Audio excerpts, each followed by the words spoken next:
Hello traders. கெட்டு போக போறவன் தான் மட்டும் கெடாம கூட இருக்கவனையும் சேர்த்து கெடுப்பான்னு சொல்லி கேள்விப்பட்டிருப்பீங்க. அந்த கதை யாருக்கு பொருந்துதோ இல்லையோ, ட்ரம்ப் மாமாக்கு கரெக்ட்டா பொருந்தும். எப்படி இருந்தாலும் இவர் பதவி ஏற்றதுக்கு அப்புறம் அமெரிக்காவோட ஸ்டாக் மார்க்கெட் நல்லா தான் அடி வாங்கிட்டே இருக்குன்னே சொல்லலாம். அது எப்படி அமெரிக்கா ஸ்டாக் மார்க்கெட் மட்டும் அடி வாங்கணும்? மீதி எல்லா நாட்டோட ஸ்டாக் மார்க்கெட்டும் வேணும்ன்ட்டே அடி வாங்கணும்னே, தலைவன் டெர்ஃப் மேல டெர்ஃப் போட்டுக்கிட்டே இருக்காப்புல. டெர்ஃப்னா எப்படி சொல்றது? வரி. அதுதான் சிம்பிளா டெர்ஃப்ன்னு அவங்க ஊர் பாஷையில சொல்றாங்க. இப்ப நம்ம கதைக்கு என்னன்னா, இந்த டெரிஃப் அமெரிக்கா மித்த நாடு மேல போடுறதுனால நெறைய ப்ராப்ளம்ஸ் வருது அந்த நாட்டுக்கு. ஓகேங்களா?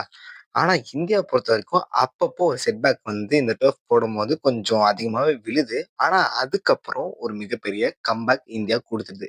இது எப்படி பாசிபிள்? அமெரிக்கா ஒரு மிகப்பெரிய கண்ட்ரி. ஆனா அவங்க போடுற டெரிஃப்பையும் நம்மளால தாண்டி நம்மளுடைய வணிகத்த நல்லா பூஸ்ட் பண்ணி எடுத்துட்டு போ முடியும்னே சொல்லலாம். இது எப்படி பாசிபிள்ன்ற விஷயத்த இன்னைக்கு நம்ம ஒரு ஹெல்த்தியான டிஸ்கஷன் மூலமா தெரிஞ்சுக்கலாம். வாங்க ரொம்ப பேசாம வீடியோக்குள்ள போயிடலாம். நான் முன்னாடியே சொன்னதுதான். அமெரிக்கா டெரிஃப் போடுறதுனால நெறைய நாட்டுக்கு நெறைய லாஸஸ் ஆகுது. ஆனா நம்ம கண்ட்ரி எவ்வளவோ மிச்ச நாட்டோட கம்பேர் பண்ணும்போது ஃபார் பெட்டரா இருக்கு. இதுக்கு மொத்தம் நான் 3 ரீசன் வச்சிருக்கேன். ஆக்சுவலி இந்த 3 ரீசன்ஸும் ஆல்ரெடி உங்களுக்கு தெரிஞ்சிருக்கும். பட் ஆனாலும் இதுல ஒரு சில ஸ்பெஷல் பாயிண்ட்ஸ் ஆட் பண்ணியிருக்கேன். இது நம்மளோட ட்ரேடிங்க்கு பிளஸ் இன்வெஸ்ட்மென்ட்க்கு நெறைய ஹெல்ப் பண்ணும்னு நான் நெனைக்கிறேன். ஸோ அதனால ஒரு நோட்டு, பெண்ண எடுத்து வச்சுக்கிட்டு இந்த விஷயத்த நல்லா நோட் பண்ணிக்கோங்க. ஓகேங்களா? ஓகே.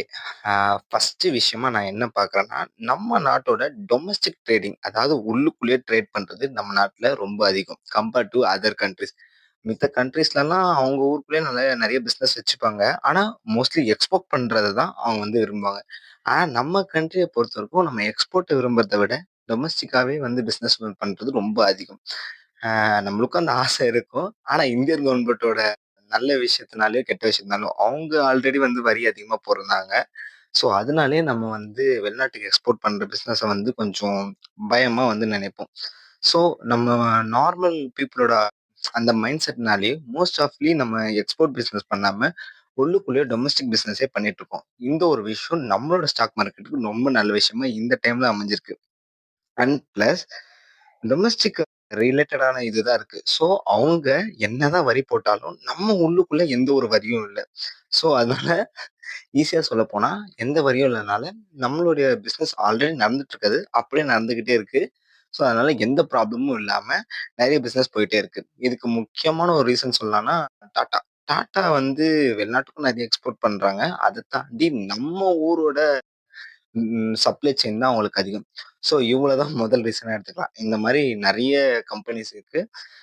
ஈஸியா சொல்லப்போனா நிஃப்டி 50ல கிட்டத்தட்ட ஒரு 30, 40 கம்பெனிஸ் வந்து எக்ஸ்போர்ட்ட விட நம்ம டொமஸ்டிக்குள்ளேயே பிசினஸ் பண்றது தான் அதிகம். இதுதான் நம்ம மிகப்பெரிய பலம்னே சொல்லலாம். அதுக்கப்புறம் 2வது விஷயம் என்னன்னா, நம்ம ஒரு செக்டாரே பேஸ் பண்ண ஒரு நாடு இல்லன்னே சொல்லலாம். இப்போ ஒரு சில கண்ட்ரீஸ்லாம் ஒரு செக்டார மட்டும் தான் ரொம்ப பேஸ்டா இருப்பாங்க. இப்போ யார எக்ஸ்பிளைன் பண்ணணும்னா, நம்ம UAE எடுத்துக்கலாம். அரப பொறுத்தவரைக்கும் இந்த பெட்ரோல் ரிலேட்டடான திங்ஸ் மட்டும் தான் ரொம்ப ஃபேமஸா இருக்கும். ரியல் எஸ்டேட்டும் இருக்கும்.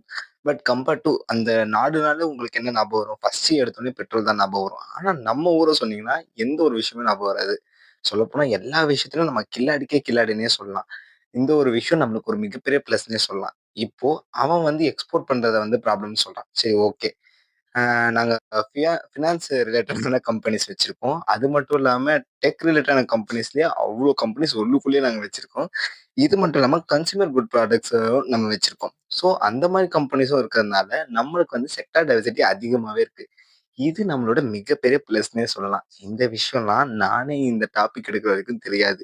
என்னடா நம்ம கண்ட்ரி இவ்ளோ ஸ்ட்ராங்கான ஒரு இதுவான்னு. இத்தன நாள் இது தெரியாமலே நான் வாழ்ந்துட்டு இருக்கேன். ஆனா இன்னைக்கு நீங்க தெரிஞ்சுக்கணும் நம்ம கண்ட்ரி அ எந்த ஒரு கண்ட்ரிட்டயும் இல்லாத ஒரு மிகப்பெரிய விஷயம் இருக்குது. இந்த விஷயம் சைனா கிட்ட இருக்கு. பட் ஆனா அவங்கள விடவே நம்ம கிட்ட இந்த செக்டார் டைவர்சிட்டின்றது ரொம்ப அதிகமா இருக்கு. நம்ம ஊர்ல பஜாஜ் காரங்களே மொத்தம் 5, 6 கம்பெனிஸ் வச்சிருக்காங்க. ஒரு செக்டார்லயும். சரி, அப்புறம் அடுத்த பாயிண்ட் நான் என்ன சொல்ல வரேன்னா, சிம்பிளான விஷயம். அதுக்கப்புறம் கடைசி பாயிண்ட் என்னன்னா, நம்ம எக்ஸ்போர்ட் டைவர்சிட்டி ரொம்ப அதிகம். சிம்பிளா சொல்லப்போனா, இப்ப அமெரிக்கா வந்து இந்தியா கூடயோ, இல்ல வேற யாரு? ஸ்ரீலங்கா கூடயோ, இந்த மாரி ஒரு சில கண்ட்ரீஸ் கூட மட்டும் தான் இந்த எக்ஸ்போர்ட் டைவர்சிட்டி அவங்க வச்சிருப்பாங்க. பட் இந்தியா அப்படி இல்ல. நம்ம ஒரு ஃப்ரெண்ட்லி கண்ட்ரி. நம்ம அமெரிக்கா கூடயும் வியாபாரம் பண்ணுவோம். ரஷ்யா கூடவும் வியாபாரம் பண்ணுவோம். ஜெர்மனி கூடயும் வியாபாரம் பண்ணுவோம். ஜப்பான் கூட வியாபாரம் பண்ணுவோம். ஈவன் சைனா, பாகிஸ்தான் கூடயும் நெறைய வியாபாரம் பண்ணிக்கிட்டு தான் இருக்கோம். நம்மளுடைய எதிரி நாடுன்னு நம்ம நெனச்சாலுமே, அவங்க கூட நம்ம பிசினஸ் ரொம்ப ஸ்மூத்தாவே பண்ணிட்டுருக்கோம். ஸோ இது மிகப்பெரிய பிளஸ் இதுன்னே சொல்லலாம். அமெரிக்காக்காரன் டர்ஃப் போட்டா மீதி இருக்கவங்க கிட்ட கைமாத்தி விட போறோம். அவ்வளோதான் ஒரு விஷயம்.